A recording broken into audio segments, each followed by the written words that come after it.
This tutorial is about CSS display. The display property is the most important CSS property for controlling layout. The display property specifies if or how an element is displayed. Every HTML element has a default display value depending on what type of element it is. The default display value for most elements is block or inline.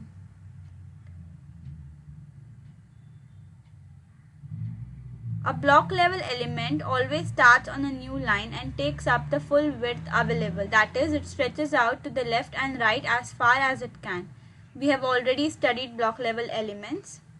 So the examples of block level elements are the div tag, heading tags, paragraph tag, form tag, header tag, footer tag, and section tag. Then for inline elements, an inline element does not start on a new line and only takes up as much width as necessary. For example, the span tag, anchor tag, and image tag are inline elements. Then the value of the display property can also be none. So the none property is commonly used with JavaScript to hide and show elements without deleting and recreating them. So over here in the CSS file, I have used all the three properties, all the three values of the display property, that is inline, block, and none. So I have used inline for list items, the li tag, then I have used block value for span tag, and I have used none value for the hidden class over here. Now this is a little contradictory as I have used inline value for list elements, li tag. Now li tag is an example of block level elements. So because of the display property, you can override the default display value. So every element has a default display value. However, you can override this with the help of the display property. Changing an inline element to a block element or vice versa can be useful for making the page look a specific way and still follow the web standards.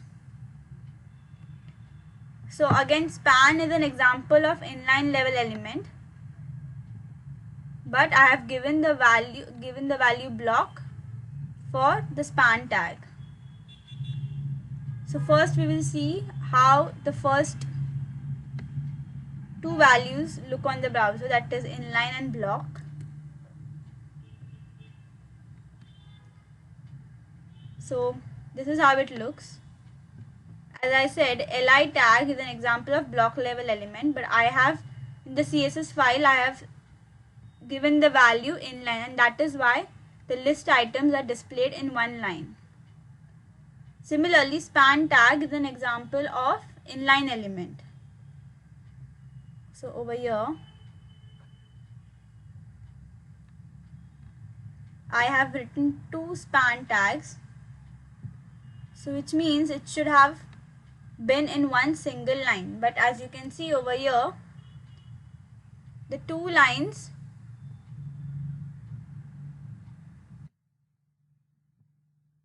it is not written in one line. So that is because of the block value that I have given for the display property. So this particular line or line break between the two elements should have been written in the same line along with the first line, that is a display property with the value of block results. But because of the display property, it will appear on the next line.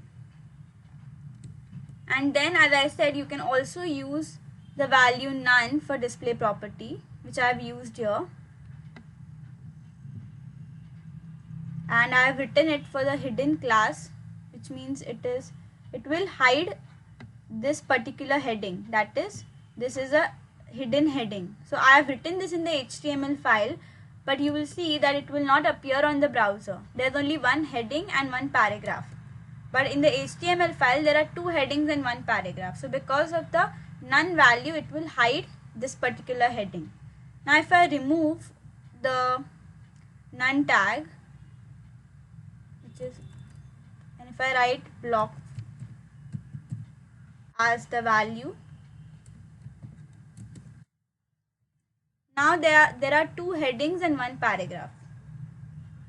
So now this heading is visible, which was hidden earlier.